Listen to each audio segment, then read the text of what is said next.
السلام عليكم ورحمة الله وبركاته. بسم الله الرحمن الرحيم.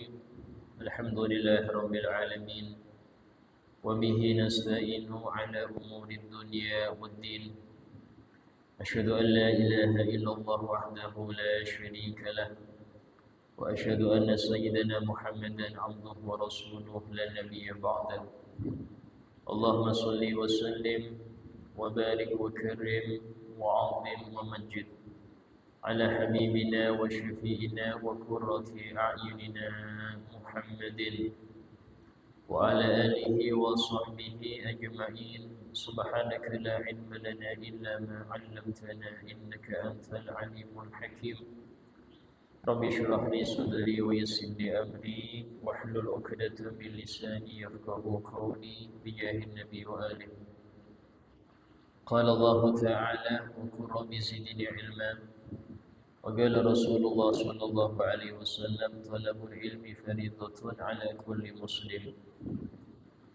وقال الإمام قطب إرشاد غوث البلاد والعباد الحبيب عبد الله بن علوي بن محمد الحجاج رضي الله عنه ورضي عنا به ورحمه الله ورحمنا به ونفعنا به في الدارين آمين.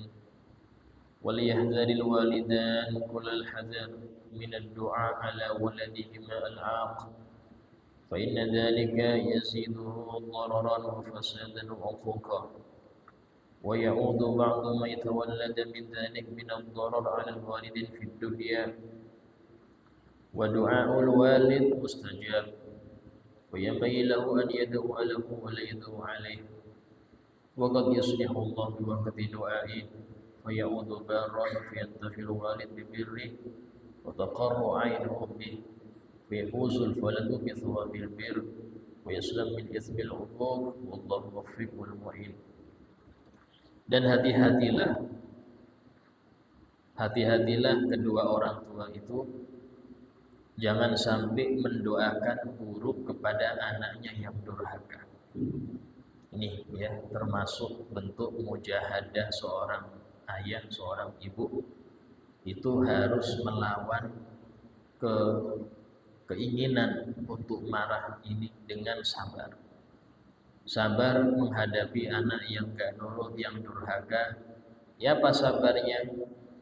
Yaitu dengan jangan berkata kotor, jangan berkata sesuatu yang gak baik, dan apalagi sampai mendoakan buruk. Contoh dengan buruk ini anak sial ini anak gak tahu diuntung, nyesel anak melahirkan. Ini hati-hati, ucapan seperti ini mendoakan buruk. Yang mana kalau sudah ngomong seperti itu, ya jangan salahkan. Nanti dia tambah parah, tambah bejat gara-gara ucapan-ucapan demikian. Terkhusus ibu ini doanya mustajab. Jadi jangan sampai karena jengkel sama anak akhirnya mengucapkan sesuatu yang gak baik.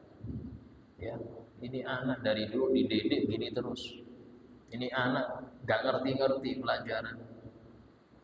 Dia belajar dapat nilai buruk, sudah berusaha, bukan dikasih semangat, malah didonkan, dibuat dia putus asa. Yang seperti ini bikin psikis anak itu rusak. Ditambah lagi ucapan orang tua itu tembus langit. Ya, yang baik atau yang buruk. Kalau memang Anda nggak bisa doakan yang baik, diam saja. Ya, diam, jangan sampai mengucapkan yang buruk. Kenapa? Karena itu kembalinya nanti kepada Anda kesialannya. Kok bisa Ustaz? Ya, kalau anak durhaka, siapa yang susah? Orang tua. Kalau anak itu nggak nurut, siapa yang sumpah sampai tekanan, sampai kadang-kadang jantung dan sebagainya, siapa?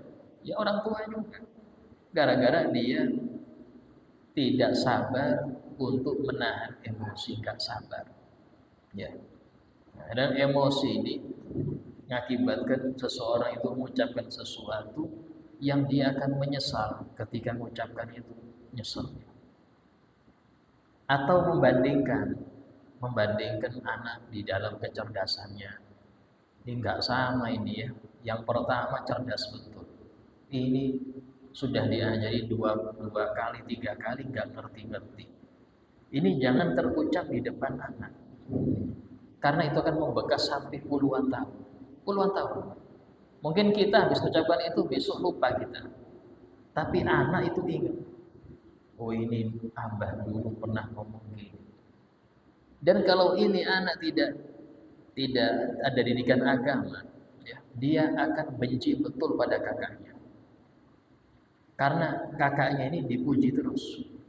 Sementara dia kena kritik terus. Padahal sang kakak nggak pernah bersalah pada dia. Tapi karena pujian kita di depan anak ini, mengakibatkan anak itu merasa tersisihkan. Sehingga dia akhirnya menganggap kakaknya ini lebih diutamakan daripada dia. Itu berkelanjutan itu. Berkelanjutan. Ya. Jangan kira itu kadang-kadang anak itu tidak nyimpen, itu dia nyimpen. Cuman dia nggak nyampe ke depan kita. Dia nggak nyampe ke depan kita. Dia disimpan itu. Padahal sampai besar baru dia ungkapkan dengan mungkin marah, mungkin ini, mungkin menjahili kakaknya sebagainya. Karena tadi kesimpan ucapan itu yang mungkin kita sudah lupa. Ya. Sehingga hendaknya mendoakan itu yang baik. Bahkan disebutkan Al-Imam Sa'id bin Musayyib radhiyallahu anhu, itu beliau pernah berkata kepada anaknya, la azidanna fi salati li ajlik ya waladi. Sungguh aku akan menambah porsi salat sunnahku untuk kebaikan engkau wahai anak. Artinya apa? Salatnya orang tua, salat sunnah ya, itu menjadikan hati anak itu bersih. Sampai sering sholat aja. Sholat sunnah ya, diperbanyak, itu masya Allah. Solehnya orang tua itu nyambung kepada anak. Belum lagi ada yang tirakat dengan puasa. Ya, puasa sunnah Senin Kamis atau sebulan 3 hari di hari-hari pertengahan bulan. Niatkan pahalanya itu untuk kebaikan anak. Masya Allah, berkah. Dan cukuplah contoh dalam Al-Quran, di mana Nabi Ibrahim alaihissalam itu sering mendoakan anak-anaknya. Apa itu? Rabbi ja'alni muqimas sholati wa min dzurriyyati Rabbana wa taqabbal du'a. Ya Allah, jadikanlah aku orang yang menegakkan sholat dan keturunan-keturunan. Doakan. Karena itulah wajar Nabi Ibrahim itu anak cucunya itu 90% Nabi itu dari anak cucu Nabi Ibrahim. Jadi Nabi yang jumlahnya 124.000 itu 90% dari anak cucu Nabi Ibrahim. Sehingga Nabi Ibrahim digelari Abul Anbiya, ayah para nabi. Ayah para nabi. Nabi Ibrahim ini memiliki 2 putra, Nabi Ismail dan Nabi Ishak. Nabi Ishak memiliki putra Nabi Ya'qub. Nabi Ya'qub ini memiliki 12 putra yang semuanya nabi. Namanya Bani Israel. Bani itu putra-putra. Israel ini siapa? Yang Nabi Ya'qub. Jadi Israel itu bahasa Ibrani artinya adalah Ya'qub. Jadi Ya'qub itu bahasa Arabnya, kalau bahasa Ibraninya Israel. Bani Israel, putra-putra Israel yang 12, semuanya nabi. Di antaranya Nabi Yusuf, Nabi Bunyamin, itu semua 12 tadi. Dari anak cucu 12 ini, nabi-nabi itu rata-rata lahir dari mereka. Lahir dari mereka.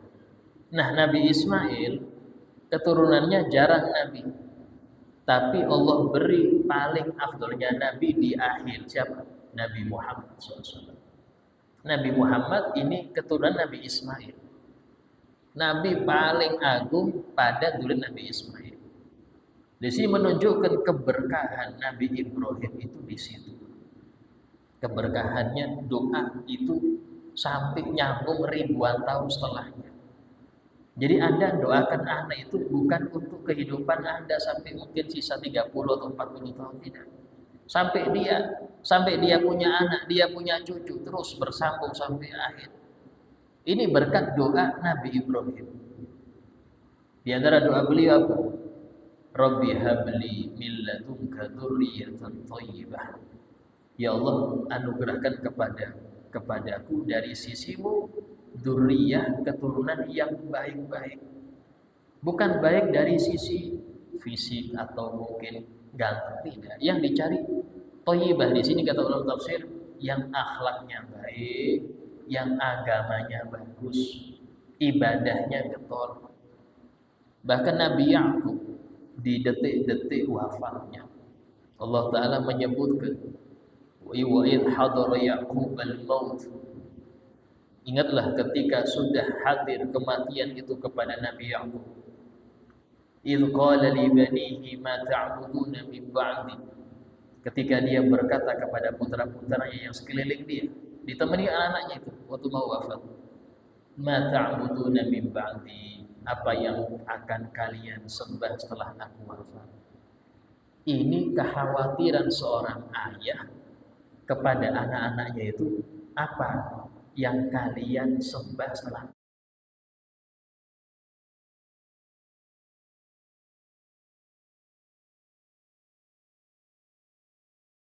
kalian makan setelah saya wafat? Mungkin itu kita.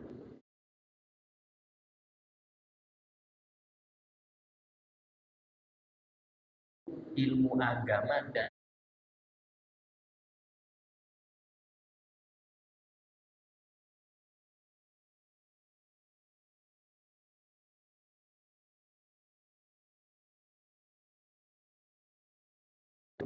sudah dikasih macam-macam, abahnya wafat, rebutan juga warisan. Tapi kalau kita beri dia ilmu agama, kita kasih dia akhlak, ya, ada bagaimana dengan orang tua, dengan Allah, kita kasih dia ilmu hati, ilmu bagaimana sabar, qanaah, surut, maka dia tidak akan rebutan. Dia akan merasa cukup walaupun abahnya tidak dikasih warisan. Walaupun abahnya dikasih warisan, tidak akan rebutan dia. Kenapa demikian? Karena dia diberi ilmu yang itu lebih afdal daripada harta. Dia diberi anugerah ilmu. Ini yang kadang kita ini lalai. Kita sumpah urusan apa, nanti meninggal nggak ada warisan.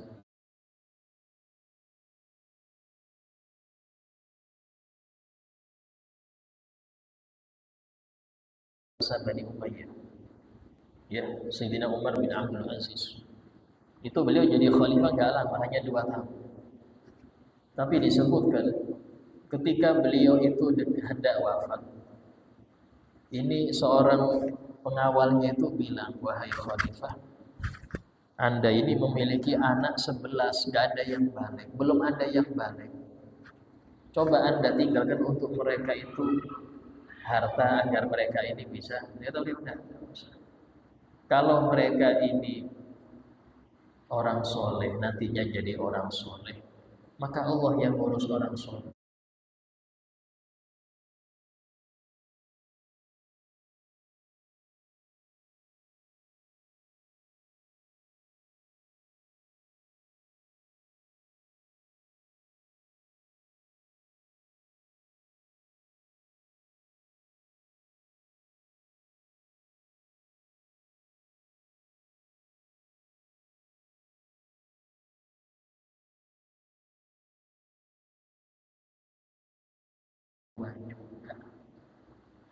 Tapi tetap pelaku kena dosa. Pelaku ya anak tetap dosa. Tapi imbasnya itu siapa yang menyediakan harta ini? Itu kena juga. Sehingga gak cukup hanya dengan harta. Kasih mereka juga ilmu agama. Subhanallah.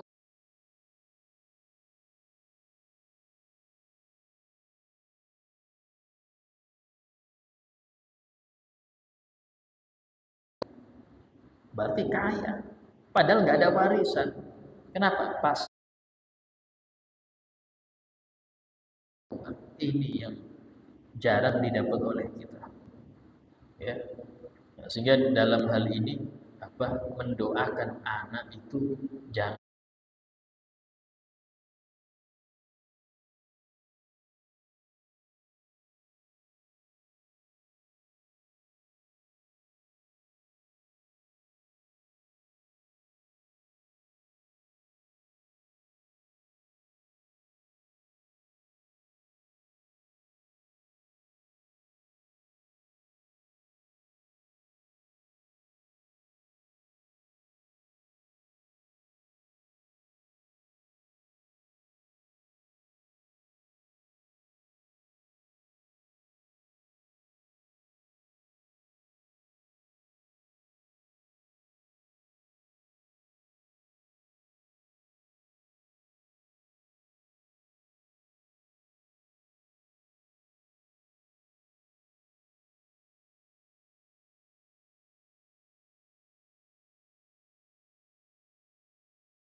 punya waktu untuk nyampe ke target. Tapi setiap waktu itu sedikit atau banyak pasti ada masa selesainya. Artinya doa yang dipanjatkan, kebanyakan kita ini pengen cepat, segera. Ya Allah, saya sudah doa seminggu kok gak kabul-kabul, baru seminggu kabul. Tunggu sabar aja, pasti nyampe. Cuman waktunya terserah, bukan terserah Anda. Nah ini, sehingga doa yang banyak, ya doa yang banyak urusan pada anak. Bahkan disebutkan Imam Abdullah bin Tawus. Abdullah bin Tawus putra seorang Imam Tawus. Itu beliau mengatakan, aku waktu kecil sering melihat ayahku itu sholat malamnya lama betul. Lama betul sholat malamnya. Sehingga aku bertanya, wahai ayahku, kenapa Anda? Kok kalau sholat itu lama betul? Kata abahnya, ini untuk engkau wahai putraku, ini untuk engkau. Artinya kesolehan orang tua.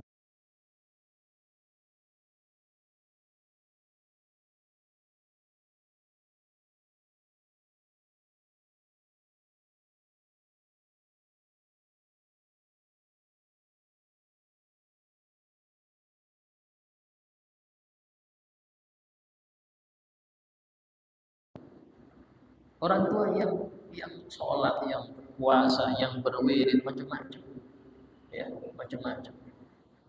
Nah, sehingga dalam hal ini hendaknya kita itu punya zikir khusus untuk anak.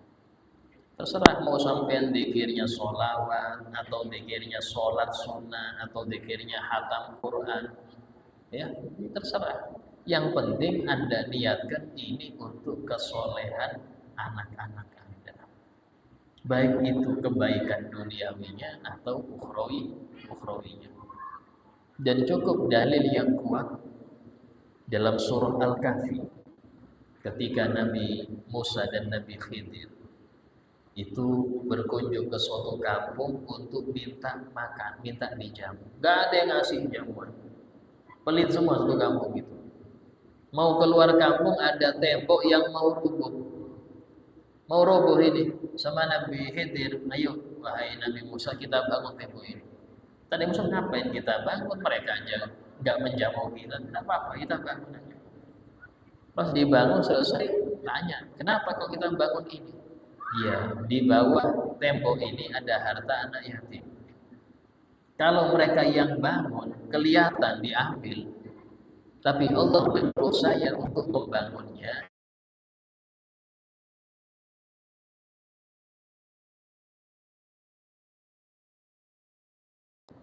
Wa kana abuhuma sholihah. Karena kedua ayah anak ini itu soleh. Kata ulama tafsir, bukan ayah langsung, kakek ketujuh. Kakeknya ketujuh yang soleh sampai dzurriyyatnya itu dijaga hartanya, ngirim seorang nabi untuk menjaga harta cucu aja. Solehnya orang tua. Jadi jangan heran kalau orang-orang soleh itu karena kakek moyangnya itu soleh-soleh juga. Kenapa? Doa mereka itu yang tembus. Ya, sehingga Anda bisa, kita nggak mustahil bisa. Kita mau anak cucu kita baik, ayo langkahnya sudah ada di Quran, tinggal kita ngikutin aja. Sering doakan. Kalau Anda mau tahu bagaimana cara pendidikan kepada anak, lihat surah Luqman. Di surah Luqman bagaimana? Sayyidina Luqman ini nasihatin anaknya.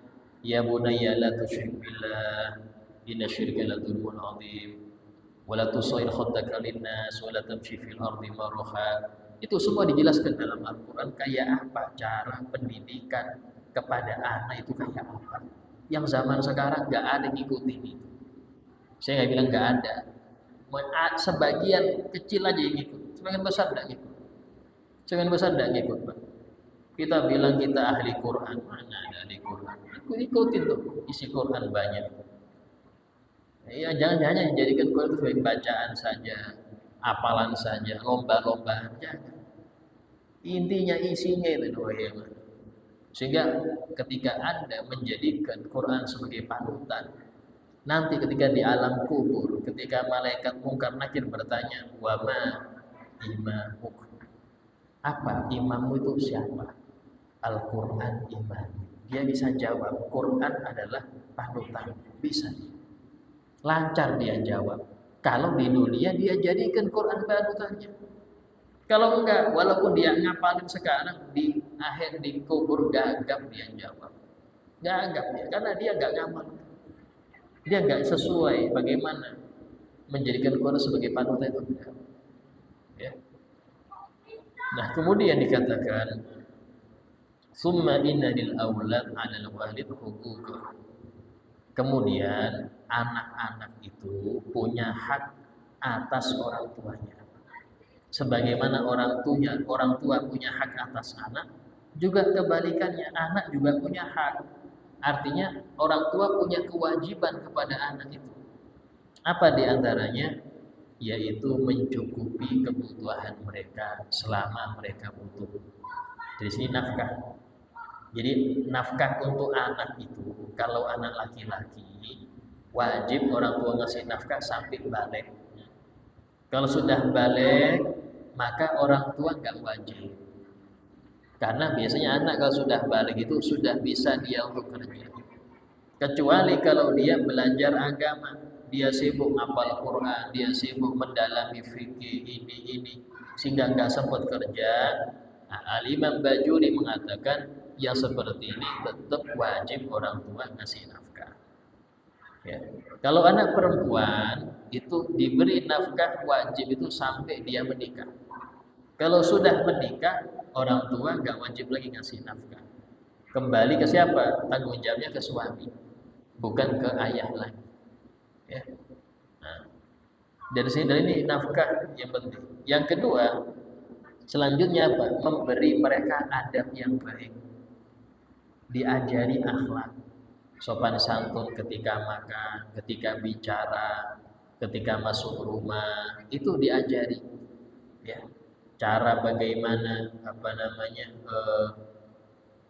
wudu yang benar, bagaimana kalau dia ini ada pakaian najis kayak apa, itu wajib.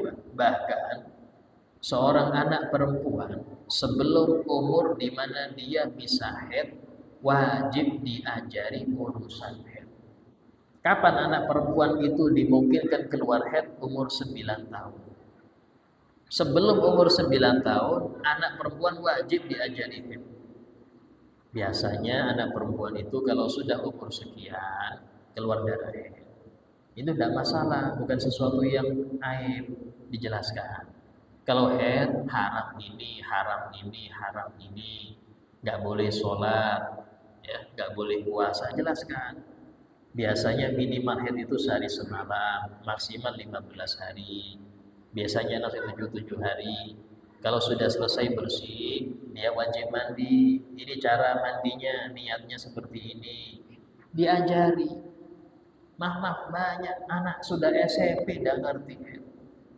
Pas dia keluar darah tetap sholat, siapa yang dosa? Dia keluar darah tetap megang Quran, tetap ngaji, siapa yang dosa? Orang tua. Karena kewajiban mereka ngajari. Kewajiban mereka mengajari itu. Ya, belum tentang aurat. Kita lihat bagaimana anak-anak perempuan sekarang sudah nggak mau lagi pakai pakaian ketat, olahraga kemana-mana. Kenapa? Mulai kecil dibiasakan nggak mau. Mulai kecil dibiasakan nggak mau. Akhirnya rok pendek nggak mau, biasa. Nari-nari di depan orang biasa. Kenapa? Orang tuanya didik seperti itu. Karena itulah seorang anak perempuan bagaimana pakaiannya, akhlaknya itu mencerminkan bagaimana pendidikan ayahnya.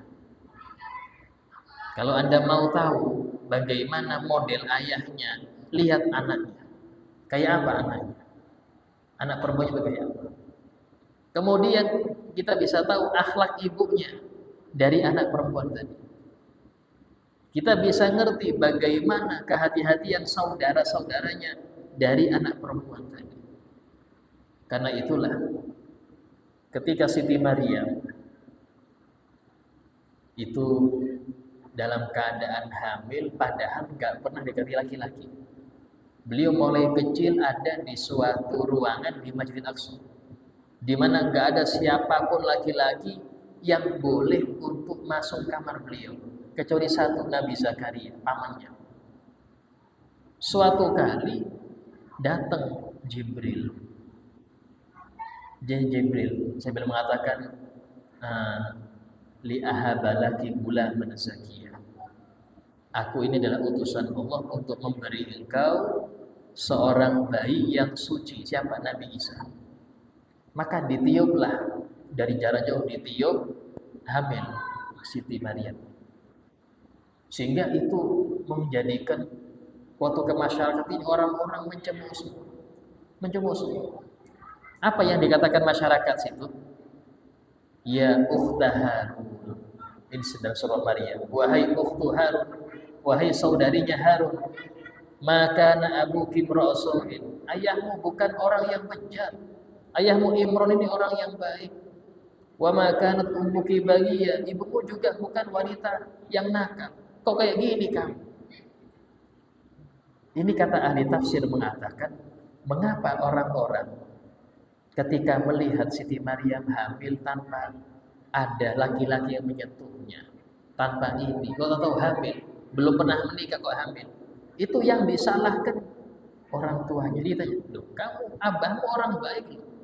Ibumu bukan orang bejat, kok kamu kayak gini? Menunjukkan biasanya perempuan yang rusak didikan ayah yang gak beres. Jadi kalau kita mau ngerti apa akhlak ayahnya, lihat anaknya kayak apa. Maghrib keluyuran, oh abahnya model gitu aja. Oh ibunya aja sering keluyuran, wajar. Seperti itu. Jadi hati-hati ya, yang punya anak perempuan khususnya, jaga mereka. Jaga mereka, jangan sampai mereka ini ya pergaulannya gak beres. Paling berat Pak jaga anak perempuan. Paling berat. Kalau anak laki-laki, anggap sampai jam 11 gak pulang, mungkin kita gak khawatir. Kalau anak perempuan jam 10 gak pulang, 10 malam gak pulang, Anda gak khawatir.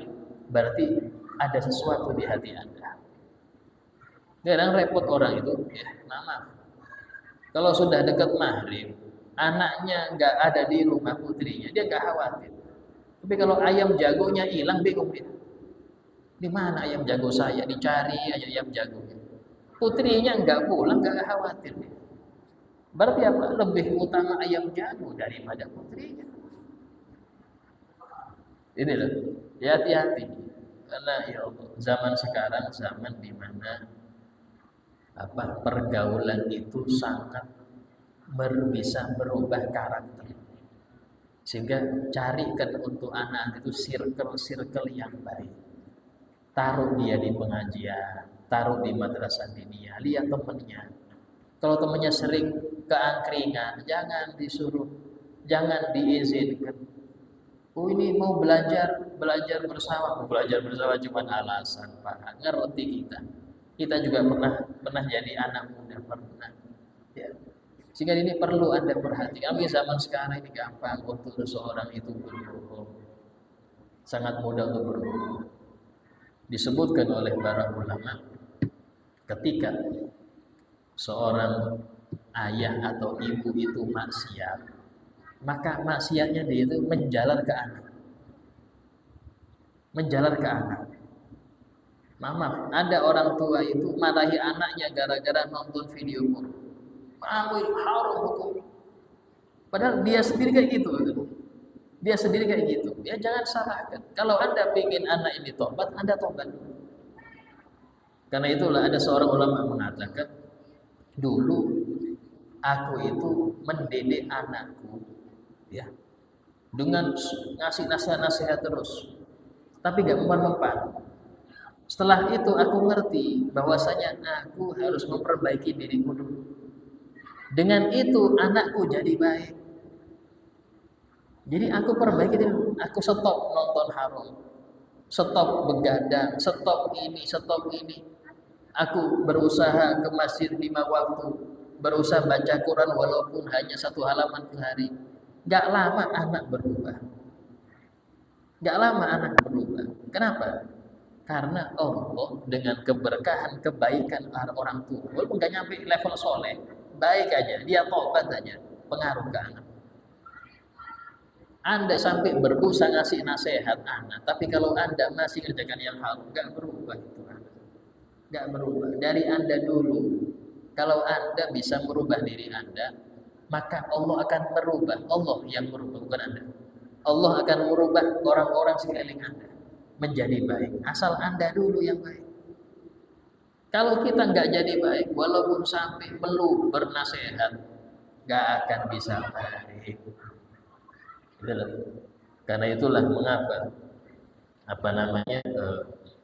seseorang itu di rumah kebaikan anak istri tergantung lelaki, yaitu ayah atau suami di situ. Tergantung mereka. Kalau mereka baik, insya Allah anak istri baik. Ya. Nah kemudian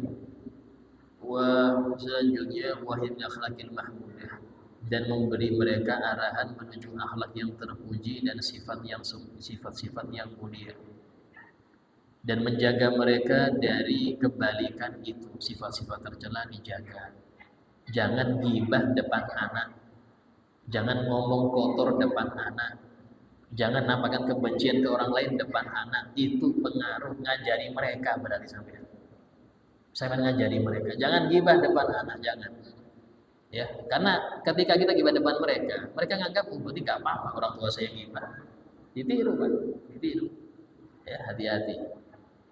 Nah, insya Allah selanjutnya kita bahas pada yang akan datang, insya Allah. Semoga kita dijadikan oleh Allah sebagai orang-orang tua yang baik, orang tua yang soleh, yang diberi taufik untuk bisa mengajarkan kebaikan-kebaikan kepada anak-anaknya, sehingga mereka semua berkumpul di surga kelak. Amin ya rabbal alamin. Ala hadiniyah wa kulli niyatin shalihah. Al-Fatihah.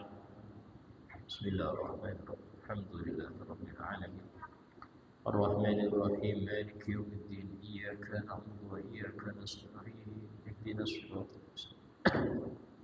Shiratal ladzina an'amta 'alaihim. Bismillahirrahmanirrahim. Alhamdulillahirabbil alamin. Allahumma shalli wa sallim ala sayyidina Muhammad wa ala alihi wa sahbihi ajma'in. Rabbana anfa'na bima 'allamtana, Rabbi 'allimna alladhi yanfa'una, Rabbi faqihna wa faqih ahlana wa qarabatina fi dinina.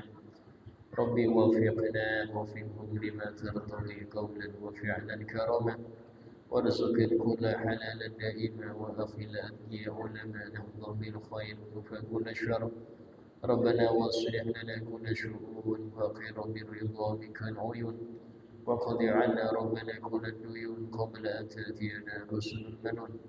ربنا آتنا في الدنيا حسنة وفي الآخرة حسنة وقنا عذاب النار. وصلى الله على سيدنا محمد وعلى آله وصحبه وسلم والحمد لله رب العالمين. السلام عليكم ورحمة الله وبركاته.